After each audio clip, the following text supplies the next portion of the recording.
Welcome back to Kickin. Coming up, we will look at Medical Club, Kiwanis Soccer, UALA, and the original student section. Today is the last day to submit applications for the Scotland Exchange program next year. Drop by the counseling office or see Mr. Chandler in room 214 if you have questions or to turn in the form. Frau Fellinger and Mrs. Hughes are looking for students interested in being part of the Ambassadors of Change, which is a new program to promote empathy at UAHS. If you are interested in finding out more about Ambassadors of Change, you'll be required to attend an informational meeting on Tuesday, May 15th. Check Schoology for more information. 6th grade camp applications are now open. Current sophomores and juniors interested in being a 6th grade camp counselor next year, stop by your science classroom to pick up an application. The application window is only open through May 18th. Speech and Debate Club will have an introductory meeting after school Monday, May 14th in room 108. Students of all grade levels are welcome. For any questions, see Mr. Camiotti. Approaching the end of the year, you may be thinking of joining clubs next year. Olivia and I took a look at Medical Club. Where we learn about human anatomy and physiology beyond the classroom setting. We did a sheep's brain, a cow eyeball, and a bullfrog dissection. We bring in speakers, and this year we did a service learning project. So you don't need to be great at science, it's just so you can extend your learning. And before dissections, we do presentations that we all put together and present it to everyone. And then while we are doing the dissection, we usually play a video, and then we will all walk around and help you with the dissection. So there's no need to have prior experience.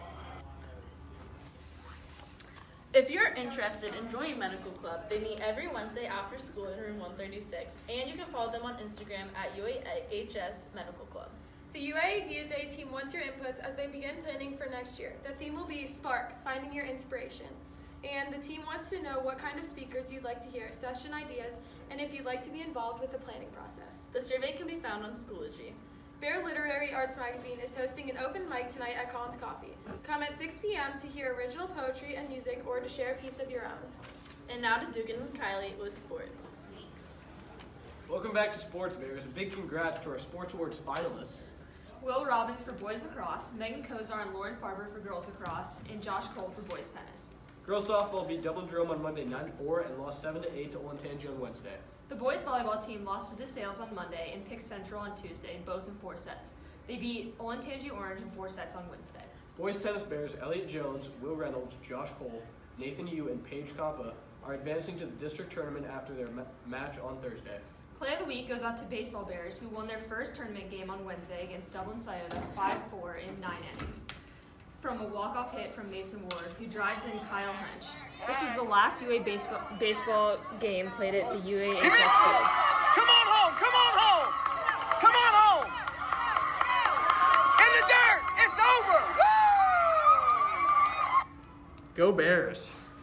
Now, with all the news about our star athletes, we took a look at the youth programs around the area to see if we could find some future UA star athletes. Do you have the It's on the video? computer. Swipe. We're experiencing technical difficulties. It's a production term. All right, and there we go. Enjoy. Upper Arlington High School students work with many different youth sports programs around the community and give back to their sport by refereeing and coaching. UA alumni Julianne Ali tells us her involvement with the program and what it's like to volunteer. So I've been with Northwest Kiwanis for 8 years now. I started when I was in 6th grade. I started refereeing the 1st and 2nd grade girls. I got involved originally because I really like soccer, and I thought that refereeing would be a really cool way to kind of get involved with younger kids and just help out with the program. I think I've helped the community through, I feel like when I coach especially, I'm really making an impact on the kids here. They get really excited to come out and play, come see you every week, if you're there every week, and it just makes them really happy. It makes me really happy to see them, see their progress every week, and it's really exciting for me.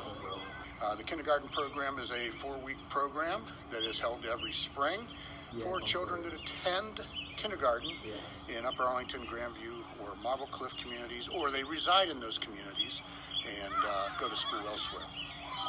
We utilize high school aged students to be the coaches for the kindergartners in this program. And Dugan, who is interviewing me here, is one of those coaches, and he's done so for 4 years. Members of the Upper Arlington girls lacrosse team volunteer for the youth clinics every Sunday to help improve young lady lax their stick skills and give back to the lacrosse community.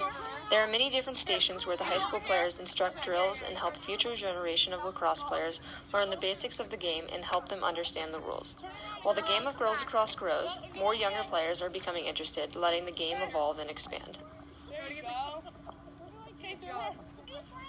This has been Kylie Casey reporting for WARL. With all the news about our star athletes, looks like we might be seeing some future star athletes coming out of those programs. Boys lacrosse beat Moeller 7-6 in overtime on Sunday and play them today again in the Midwest Tournament at the Ohio Machines Fortress Field at 3:30. And now to J. Cole with Lifestyle. As many of you know, Fortnite has featured Thanos in its newest update. If you were lucky enough to pick up the gauntlet, you get to play as Thanos or until you get eliminated or win. But this game mode is only available for a limited time, so play it while you can. The breakaway lineup was released this week, with the headliners being Halsey on Friday, Odessa on Saturday, and Migos on Sunday. The LAPD is investigating the supposed theft of the original Iron Man suit from a Tacoma prop warehouse. The suit is worth more than $300,000, so whoever stole it may be as rich as Tony Stark. And now we check out a new look student section here at UA. Recently, there has been a new student section that has formed at UA called the Student Section. They tell us more. So Student Section it's a group of about 30-40 senior lads.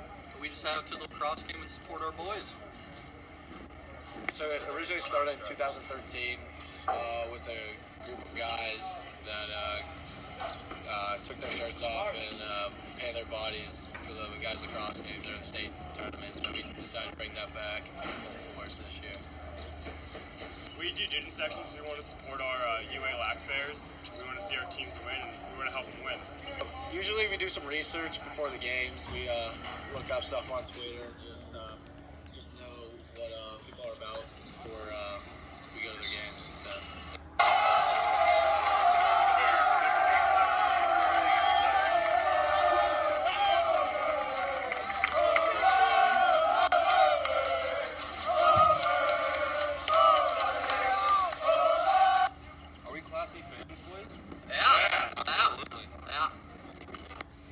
Catch them back in action today at 3:30 when the Bears take on Moeller at the Ohio Machine Stadium. I have a feeling that Moeller crowd isn't ready for Dune tonight.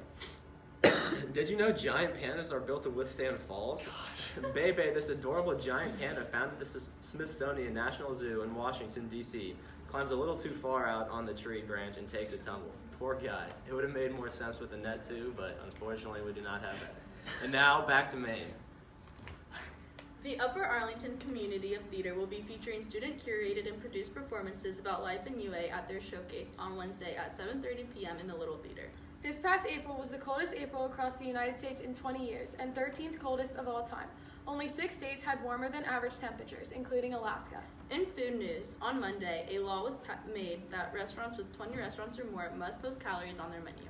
A review was released concluding calorie labels seem to produce the number of calories purchased by an estimated 50 calories per meal, over a year accounting to 3 to 5 pounds slimmer. The Federal Drug Administration anticipated an EpiPen shortage in the short term. EpiPen producer Mylan called it an intermittent supply constraint. Next week, we have an exciting last show looking at recaps of this year. Not everything goes with the flow, Bears, so thanks for tuning in.